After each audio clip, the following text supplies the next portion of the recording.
Hey Gemini, how's it going? Welcome to Lioness Love Readings. This is a love reading for Gemini and Gemini cross watchers. I'm using a deck that I created myself, and I'm just going to cut it and take 10 out of the middle, and that's going to be your reading. I've already shuffled and prepared it. I want to thank you guys for hitting that like button, for sharing the video if you want, for subscribing to the channel and joining our tribe, and for dropping me a comment. YouTube thinks I'm a little kid because of the way my voice sounds, even though I cuss pretty much constantly.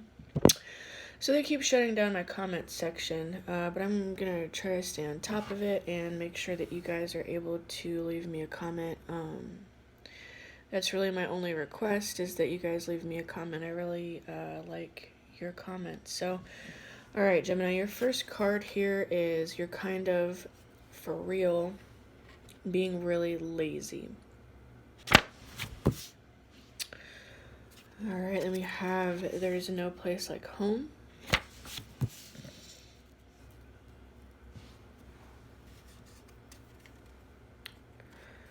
I never want to let you go. That's the Vesica Pisces, but with snakes. The, the snake that eats its tail. I can never remember what it's called. It starts with an O. You are more than sex. So there's some healing going on here in regards to sexuality. We have the heart chakra, throat chakra, and then the bottom three, so solar plexus, sacral, and root. So there's some shifting and healing going on there. You have standing ovation 333, so 333 is a significant number for you. And this is your angelic crew surrounding you and applauding you, and they want to let you know that you have done a really amazing, I'm hearing really stellar job with the current season that you're in your life. You may have write yourself a letter and mail it. So I feel like with the combination of these other cards, you have already been doing this. You've already been working on expressing things to yourself that's necessary. Maybe you just recently did this. Maybe you're journaling more, or you have been journaling more, or you've been trying to pay more attention to how you're speaking to yourself in your mind, or how you're speaking about yourself to others. I just feel like there is a really big shift in how you feel about yourself, your level of self-love. And that in particular is one of the things that your angels are so proud of you in regards to. For a while, I've been channeling that Gemini has been dealing with a lot of really, really intense setbacks and obstacles. And so in the face of some of the things that you may have been presented with in your life, the way that you've been able to bounce back from this and heal yourself and move forward from these things. If you feel like there's nobody who recognizes this, just know that in the spiritual realms, you are a hero.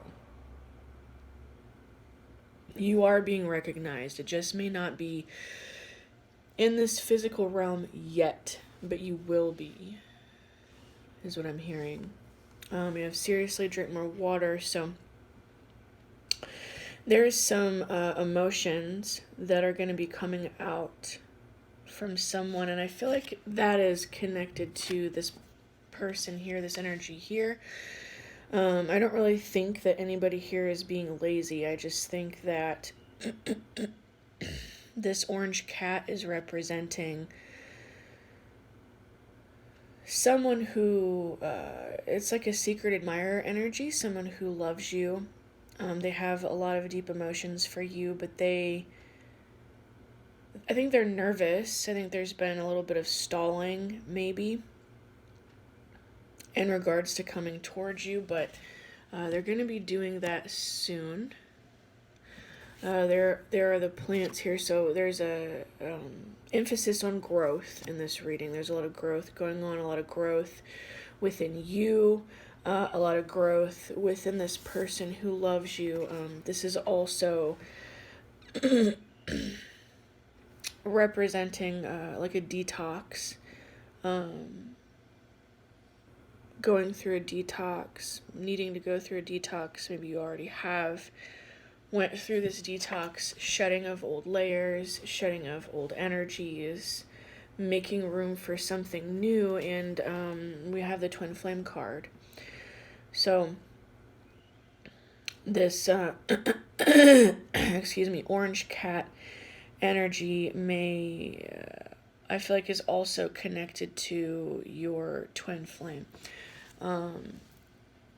Your twin flame isn't always someone who you have a romantic relationship with, but I feel in this case that you will, and I feel like you guys are healing yourselves to the point where you're going to be able to do this. And that's usually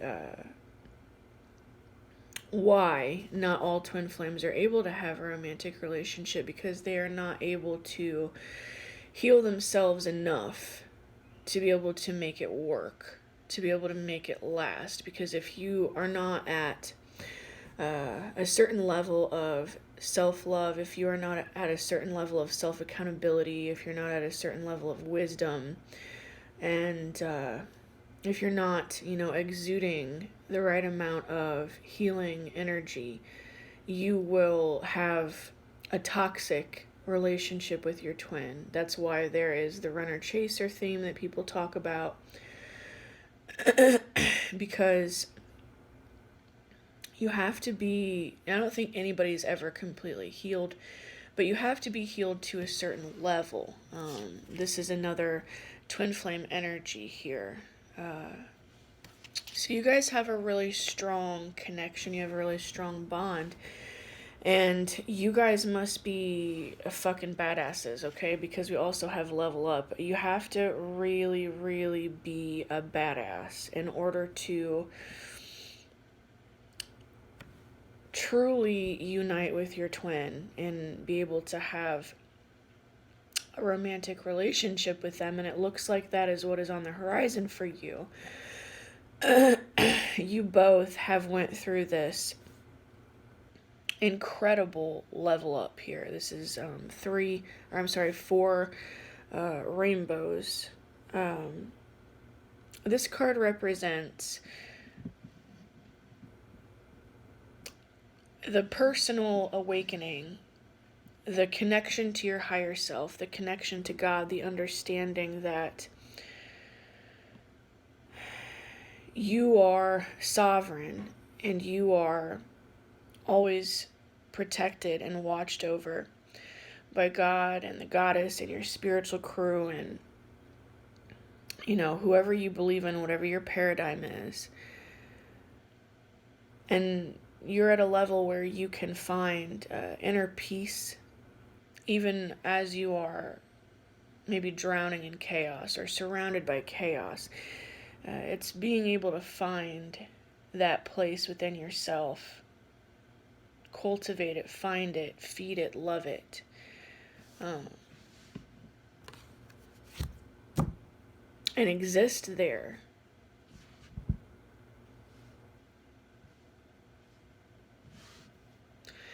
And I see that you guys are both doing that. And then we have use your magic. So, excuse me, there's heavy manifestation here as well. one of the reasons for what may have seemed like no movement forward from your twin, because that's who this is in regards to, is because you guys were both going through this healing, and you've both been in a heavy state of manifestation. And in that heavy state of manifestation, you've had to go through it alone. I feel like you guys have both been single. There aren't any other relationships here. Of course, you may have been in other relationships, but I feel like those have been over for a little while. There is a heavy emphasis on being alone and going through this process.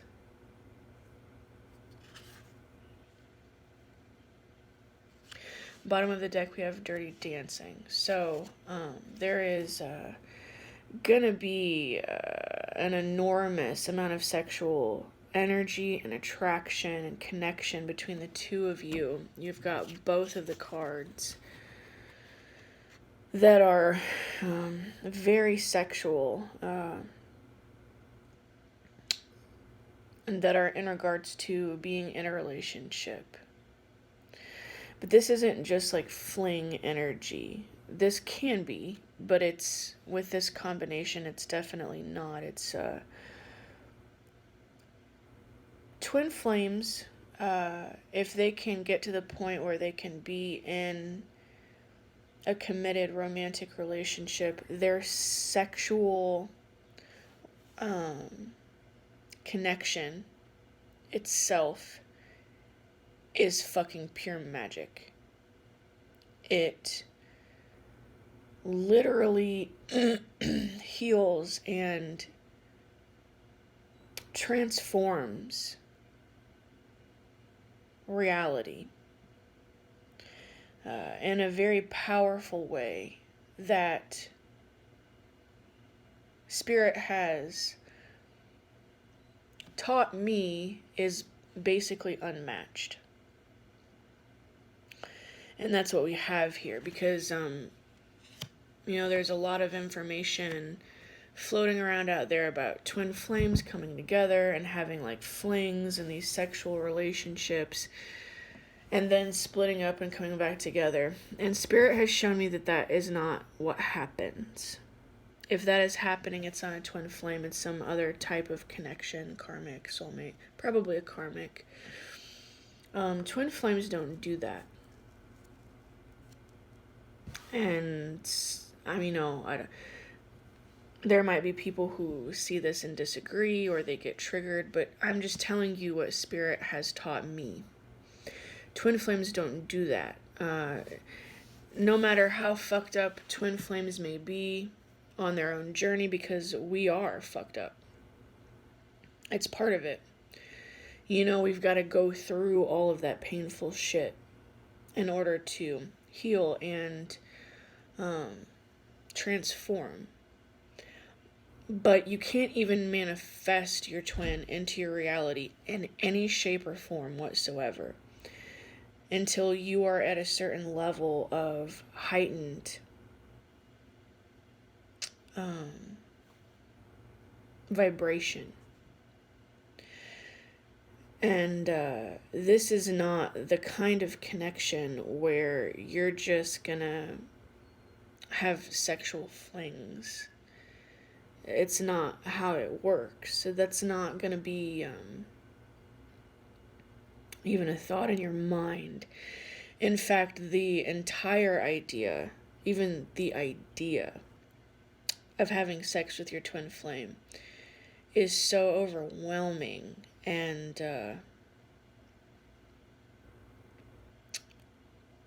almost scary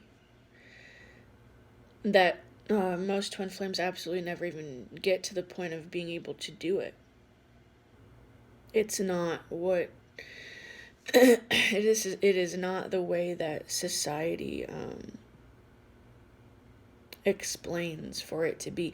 And it's okay, I'm not saying, there's something wrong with people who say these things. There's no judgment from me whatsoever. All journeys are sacred journeys, and they are all happening for a reason. And I'm not even sitting here saying, what I say is the only way and the only correct way. I'm just sharing what Spirit has taught me. And it is that there is a sacredness. There is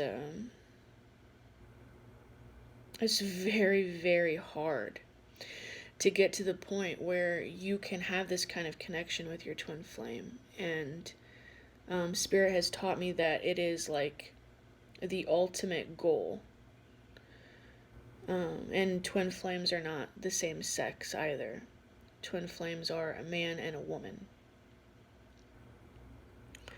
And the idea is to get to the point where your own masculine and feminine energy is so balanced, and you are able to love yourself and understand yourself and be comfortable with yourself to the point where you can shift into a reality where your twin can be with you physically, and you can have a full romantic relationship with sex included that is magical as fuck. That's the idea. And that's one of the reasons why I personally don't like to do twin flame readings, because I have a different understanding of what it is than most of society, and it's kind of a big fucking deal. So, yeah. But it looks like that is what is on the horizon for you guys. And, you had to go through a lot to get to this point. And you're being recognized for that in the spiritual realms. Nice.